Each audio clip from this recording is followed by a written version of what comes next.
ഇന്ന് വീണ്ടും ഒരു സൂപ്പർ അടിപൊളി തോരനായിട്ടാണ് വന്നിരിക്കുന്നത്. അപ്പോൾ അതിനെന്തൊക്കെ വേണ്ടെന്നറിയോ? നമ്മുടെ മേത്തി ഉലുവാച്ചീര അത് കഴുകി വൃത്തിയാക്കി വെക്കണം.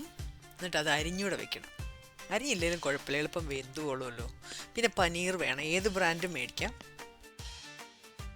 കടയിൽ നിന്ന് വാങ്ങിക്കുവാണെങ്കിൽ ഒരു പാത്രത്തിലോട്ട് ഇട്ടിട്ട് കുറച്ച് ചെറിയ ചൂടുവെള്ളം ഒഴിച്ചിടണം. ഒരു 15 മിനിറ്റ് കഴിഞ്ഞ് നോക്കുമ്പോൾ ഇങ്ങനെ പൊടിഞ്ഞ് വരും. കടയിൽ നിന്ന് വാങ്ങിക്കുവാണെങ്കിൽ വീട്ടിലുണ്ടാക്കുവാണെങ്കിൽ കുഴപ്പമില്ല. എന്നിട്ടൊരു പാത്രം ചൂടാകുമ്പോൾ അതിലേക്ക് വെളിച്ചെണ്ണ ഒഴിച്ച് കടുകിട്ട് പൊട്ടിക്കുക. എന്നിട്ട് പച്ചമുളക് എരി ആവശ്യത്തിന്, കരിയാപ്പില ഇടുക. അതിലേക്ക് കുഞ്ഞുള്ളി 2-3 ഇട്ട് വഴറ്റിയെടുക്കണം. ആവശ്യത്തിന് ഉപ്പ് ആഡ് ചെയ്യണം. മഞ്ഞൾപ്പൊടി കുറച്ചിട്ടു, അത് ഇട്ട് നന്നായിട്ടൊന്നുകൂടെ വഴറ്റി അതിന് ശേഷം അരിഞ്ഞു വെച്ചിരിക്കുന്ന ഉലുവാച്ചീര അല്ലെ മേത്തി ലീവ്സ് ഇട്ട് അതൊന്നും ആവി കയറുമ്പോൾ തന്നെ അതങ്ങ് വാടിക്കോളുമല്ലോ. ഇട്ട് ഇളക്കി അതിലേക്ക് തേങ്ങാപ്പീര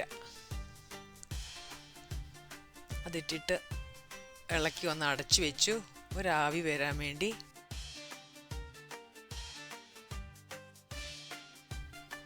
ഒരു 2 മിനിറ്റ് വെച്ചാൽ മതി. എന്നിട്ട് അപ്പം വെള്ളമൊക്കെ കാണാമല്ലോ സൈഡിൽ നിന്ന് ഇലയുടെ ഇറങ്ങിയേക്കുന്നത്. ഒന്നുകൊണ്ടൊന്ന് ഇളക്കിയിട്ട് അതിലേക്ക് പൊടിച്ചു വെച്ചിരിക്കുന്ന പനീർ ആഡ് ചെയ്തു. നന്നായിട്ടൊന്ന് ഇളക്കി വീണ്ടും ഒരു 2 മിനിറ്റ് എല്ലാം കൂടെ ഒന്ന് ആവി കയറാൻ വേണ്ടി അടച്ചു വയ്ക്കുക. നമ്മുടെ തോരൻ റെഡിയായി. ഹെൽത്തി ആയിട്ടുള്ള ടേസ്റ്റി ആയിട്ടുള്ള തോരൻ. ഇതിന് കമർപ്പൊന്നും ഉണ്ടാവില്ല ഇങ്ങനെ ഉണ്ടാക്കാമെങ്കിൽ.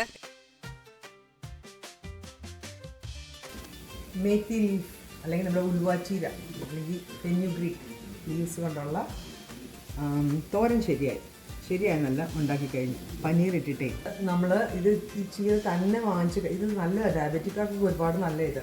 അപ്പോൾ ഇത് തന്നെ ഇട്ട് കഴിക്കുമ്പോൾ ചെറിയൊരു കമർപ്പില്ലേ, അത് യൂഷ്വലി ആൾക്കാർക്ക് ഇഷ്ടമില്ല. ഇങ്ങനെ ഉണ്ടാക്കാമെങ്കിൽ കുട്ടികളും കഴിക്കും.